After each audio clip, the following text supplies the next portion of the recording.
Welcome to waves media Telugu. వినుకొండలోని YSR Congress party కార్యాలయంలో వెన్నుపోటుకు 2 ఏళ్లు కార్యక్రమానికి సంబంధించిన పోస్టర్, బుక్లెట్లను పార్టీ నాయకులు ఆవిష్కరించారు. మాజీ ఎమ్మెల్యే బొల్లా బ్రహ్మనాయుడు ఆదేశాల మేరకు జూన్ 4 నుంచి 12 వరకు నియోజకవర్గంలోని అన్ని మండల కేంద్రాల్లో నిరసన కార్యక్రమాలు నిర్వహించనున్నట్లు ప్రకటించారు.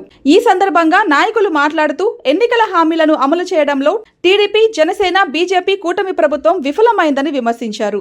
ఆడబిడ్డ నిధి, నిరుద్యోగ భృతి, కొత్త పెన్షన్లు, వాలంటీర్ వ్యవస్థ, ఉద్యోగుల డిఏల వంటి హామీలు నెరవేర్చలేదని ఆరోపించారు. ప్రభుత్వ వైఫల్యాలను ప్రజలకు వివరించేందుకు వెన్నుపోటుకు 2 ఏళ్లు కార్యక్రమాన్ని విజయవంతం చేయాలని పార్టీ శ్రేణులకు పిలుపునిచ్చారు. జూన్ 4వ తారీఖుకి తెలుగుదేశం పార్టీ అధికారంలోకి వచ్చి సరిగ్గా 2 సంవత్సరాలు అవుతా ఉంది. అనేక కళ్ళబొల్లి మాటలతోటి, తప్పుడు ప్రమాణాలతోటి, తప్పుడు వాగ్దానాలతోటి తెలుగుదేశం పార్టీ, చంద్రబాబు, పవన్ కళ్యాణ్, బీజేపీ వాళ్ళు అధికారంలోకి రావడం జరిగింది.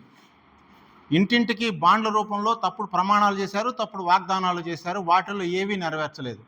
వాటిల్లో మచ్చుకు కొన్ని కనుక చూసుకుంటే నిరుద్యోగ భృతి, ప్రతి నెల నిరుద్యోగునికి 3,000 రూపాయలు ఇస్తాను అని చెప్పారు. ఒక్కళ్ళకు కూడా ఇవ్వాల. అట్లానే ప్రతి ఆడబిడ్డకి నెలకి 1,500 రూపాయలు వాళ్ళ యొక్క అకౌంట్లోకి వెళతాయి 18 సంవత్సరాలు నిండినటువంటి ప్రతి ఆడపిల్లకి అని చెప్పారు. బాండ్లు ఇచ్చారు. ఒక్కటి కూడా అమలు జరగల. ఏ ఒక్క ఆడపిల్లకు కూడా రాల. అట్లానే వాలంటీర్ వ్యవస్థ ప్రజలకి, ప్రభుత్వానికి అనుసంధానంగా ఉన్నది అని చెప్పి జగన్మోహన్ రెడ్డి గారు ప్రవేశపెట్టినటువంటి వాలంటీర్ వ్యవస్థలో వాలంటీర్లను మభ్యపరచడానికి మీకు 5,000 మాత్రమే ఇచ్చి వాడుకుంటున్నాడు జగన్మోహన్ రెడ్డి గారు. మేము 10,000 ఇస్తాము అని చెప్పి మభ్యపరిచారు వాలంటీర్లని. ఉన్న ఉద్యోగం కూడా పీక్ అవతలేసాడు చంద్రబాబు నాయుడు గారు. ఉద్యోగస్తులకి బ్రహ్మాండంగా జీతాలు పెంచుతాం, డిఏలు పెంచుతాం అని చెప్పి వాగ్దానాలు చేశారు.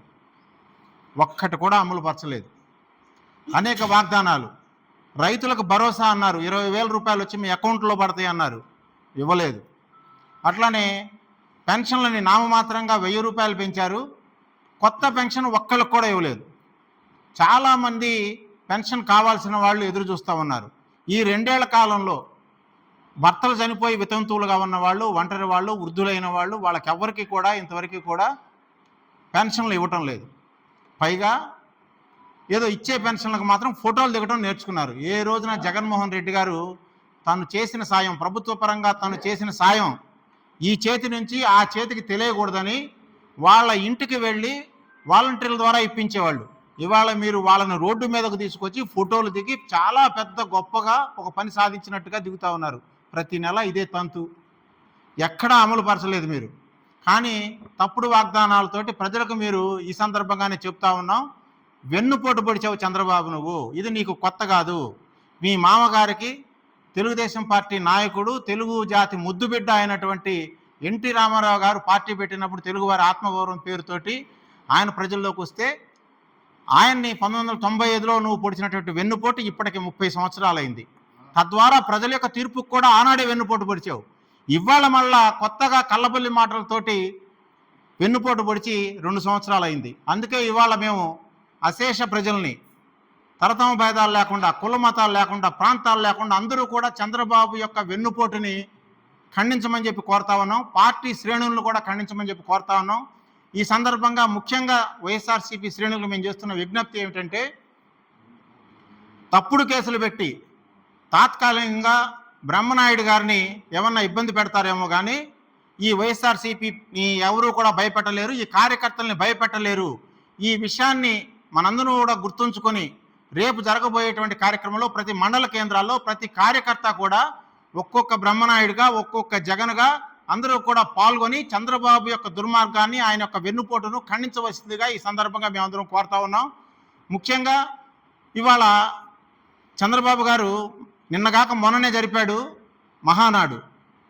నారా వంశాన్ని పొగుడుకోవటం తప్ప, లోకేష్ని, ఆయన కొడుకు దేవాంశ్ని పొగుడుకోవటం తప్ప, అక్కడ భజన తప్ప ప్రజలకు ఉపయోగపడే కార్యక్రమాలు ఏమీ లేవు.